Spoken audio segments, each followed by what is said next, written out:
Leone एक 22 साल का लड़का था। वो अपने पूरे परिवार के साथ सर्बिया में रहता था। लियोन को नए नए सोशल एक्सपेरिमेंट्स करना और चैलेंजेस करना बहुत पसंद था। एक रात लियोन अपने फ्रेंड की पार्टी से अपने घर की तरफ लौट रहा था। कार तेज स्पीड में थी और लियोन ने लाउड वॉल्यूम पर गाने चलाए हुए थे। अचानक उसकी गाड़ी के सामने एक अजीब सी दिखने वाली औरत आ गई। लियोन ये देखकर बौखला गया और उसने गाड़ी का स्टीयरिंग व्हील पूरी तरह घुमा दिया। उसकी गाड़ी एक पेड़ में जाकर टकरा गई और लियोन को सर पर थोड़ी चोट आई। उस रोड के पास एक हॉस्पिटल था जहां का स्टाफ क्रैश की आवाज सुनते ही दौड़ता हुआ आया और लियोन को हॉस्पिटल के अंदर ले गया। लियोन को क्रैश के 15 मिनट बाद ही होश आ चुका था। डॉक्टर ने उसकी मरहम पट्टी कर दी और अब वो घर जा सकता था। लियोन ने अपने लिए एक टैक्सी और अपनी गाड़ी के लिए एक टो ट्रक बुक कराया। उसका वेट करते करते वो हॉस्पिटल में ही अपनी टैक्सी और उस टो ट्रक का वेट करने लगा। वो हॉस्पिटल के सेकंड फ्लोर की बालकनी में खड़ा था। वो बार बार उस औरत के बारे में सोचने लगा जो अचानक उसकी गाड़ी के सामने आ गई थी। मगर उसे लगा कि शायद वो उसके मन का कोई वहम होगा। उस बालकनी से लियोन को उसकी क्रैश गाड़ी साफ नजर आ रही थी। उसने अपने मॉम डैड को अपने एक्सीडेंट के बारे में इन्फॉर्म करने के लिए फोन निकाला ही था कि उसका ध्यान अचानक गाड़ी से कुछ दूर लगी एक स्ट्रीट लाइट पर गया। उस स्ट्रीट लाइट के नीचे उसे वही औरत दिखी जो उसकी गाड़ी के सामने आ गई थी। वो उस स्ट्रीट लाइट के नीचे बेहद अजीब तरीके से डांस कर रही थी। लियोन उसे देखकर बहुत चौंक गया और अपने फोन से उसे रिकॉर्ड करने लगा कि तभी लियोन के फोन पर किसी का कॉल आ गया। लियोन ने जल्दी से फोन काट दिया, लेकिन उसने जैसे ही वापस उस स्ट्रीट लाइट की तरफ देखा तो वो औरत अब वहां से गायब हो चुकी थी।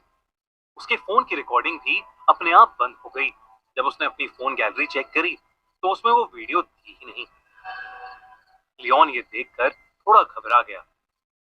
उसके कुछ ही देर में उसकी कैब वहां आ गई, इसलिए और वो तुरंत वहां से निकल गया। मगर वो अभी भी काफी बौखलाया हुआ नजर आ रहा था। घर पहुंचते ही लियोन ने उस औरत के बारे में सर्च करना शुरू कर दिया। जब उसने इंटरनेट पर देखा तो उसके होश उड़ गए। इंटरनेट पर लियोन को एक वीडियो मिली जिसमें वही अजीब सी दिखने वाली औरत उसी स्ट्रीट लाइट के नीचे वैसे ही अजब तरीके से डांस कर रही थी। इंटरनेट पर लोग उस औरत को सर्बियन डांसिंग लेडी कह रहे थे। कुछ लोग तो उस डांसिंग लेडी को एक भूत भी बोल रहे थे और कह रहे थे कि वो डांस नहीं बल्कि कोई भूतिया रिचुअल कर रही है।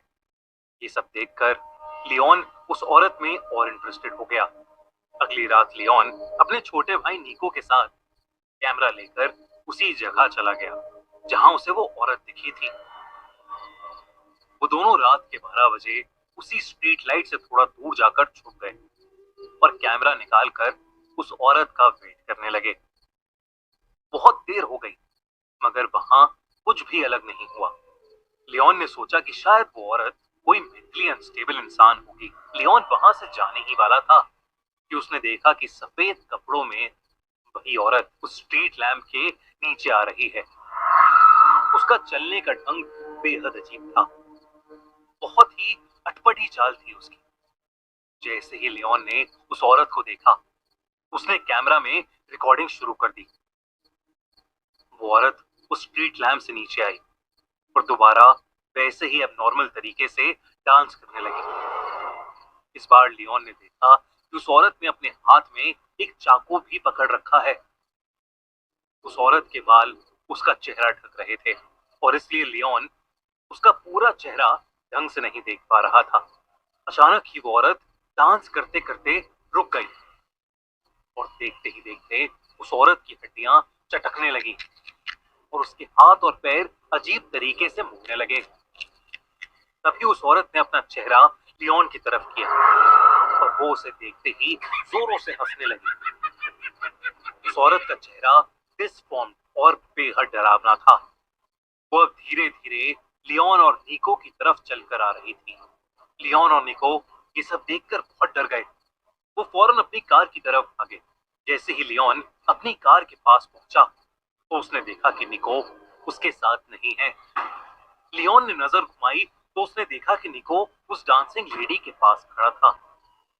ऐसा लग रहा था कि निको उसके वश में है।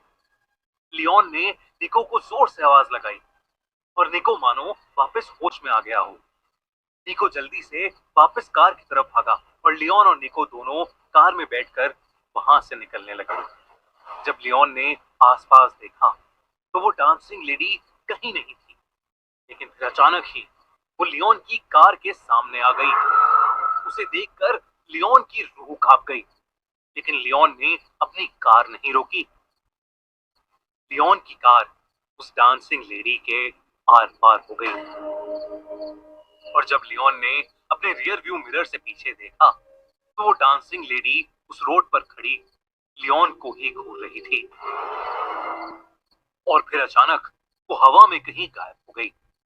उस रात वो दोनों जैसे तैसे घर पहुंचे और चुपचाप सो गए। अगले दिन निको ने लियोन को बताया कि उस डांसिंग लेडी ने पिछली रात निको से कहा कि वो खुद डेड है और वो जिसको भी देखेगी वो उससे उसकी सबसे करीबी चीज छीन लेगी।